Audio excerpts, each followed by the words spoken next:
DA নিয়ে আবারও খুব গুরুত্বপূর্ণ আপডেট। তো ভিডিওটি 1 সেকেন্ডের জন্য স্কিপ করবেন না, পুরোটা দেখবেন। আর আপনি যদি আমাদের চ্যানেলের নতুন দর্শক হয়ে থাকেন এবং চ্যানেলকে সাবস্ক্রাইব না করে থাকেন, তো অবশ্যই চ্যানেলকে সাবস্ক্রাইব করবেন এবং আমাদের পাশে থাকবেন।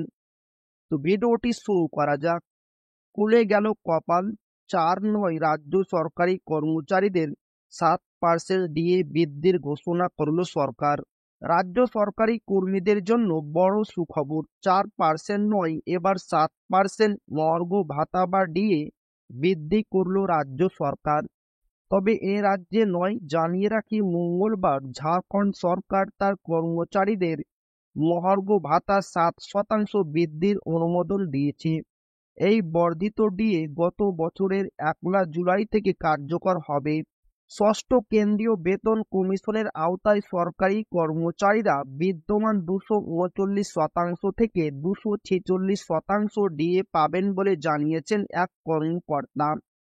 এবার থেকে কর্মচারীরা 246% ডিএ পাবেন, যা আগে ছিল 239%। গতকাল মুখ্যমন্ত্রী হেমন্ত সোরেনের সভাপতিত্বে অনুষ্ঠিত মন্ত্রিসভার বৈঠকে এ প্রস্তাব অনুমোদিত হয়। সাংবাদিকদের যুগ্ম মন্ত্রী পরিষদ সচিব রাজীব রঞ্জন জানিয়েছেন, পঞ্চম বেতন কমিশনের অধীনেও সরকারি কর্মচারীদের ডিএও 443% থেকে বাড়িয়ে 445% করা হয়েছে, যা 1 জুলাই 2025 থেকে কার্যকর হতে চলেছে।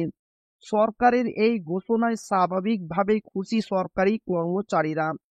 এদিকে পশ্চিমবঙ্গের চিত্রটা একেবারেই ভিন্ন। 2025-26 অর্থবর্ষের বাজেটে পশ্চিমবঙ্গের সরকারি কর্মচারীদের ডিএ প্রাপ্তি হয়েছে ঠিকই, তবে মনের মতো নয়।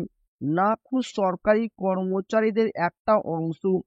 বাজেটে বাংলার সরকারি কর্মীদের জন্য মাত্র 4% ডিএ বৃদ্ধি করেছে মমতা সরকার, যেখানে তাদের দাবি ছিল কেন্দ্রীয় হারে ডিএ। এই ডিএ বৃদ্ধির ঘোষণার পর যখন ক্ষোভে ফুঁসছে সরকারি কর্মীদের একাংশ। বাজেটে 4% ডিএ বৃদ্ধি করা হয়েছে সরকারি কর্মীদের।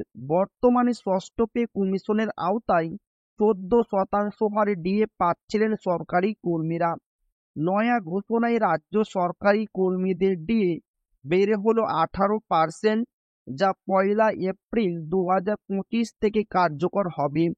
এদিকে কেন্দ্রীয় সরকারি কর্মীরা বর্তমানে সপ্তম পে কমিশনের আওতায় 53% হারে ডিএ পাচ্ছেন, ফলে ফারাক সামান্য কমে দাঁড়িয়েছে 35%। সম্প্রতি কেন্দ্রীয় সরকার অষ্টম পে কমিশনেরও ঘোষণা করেছে।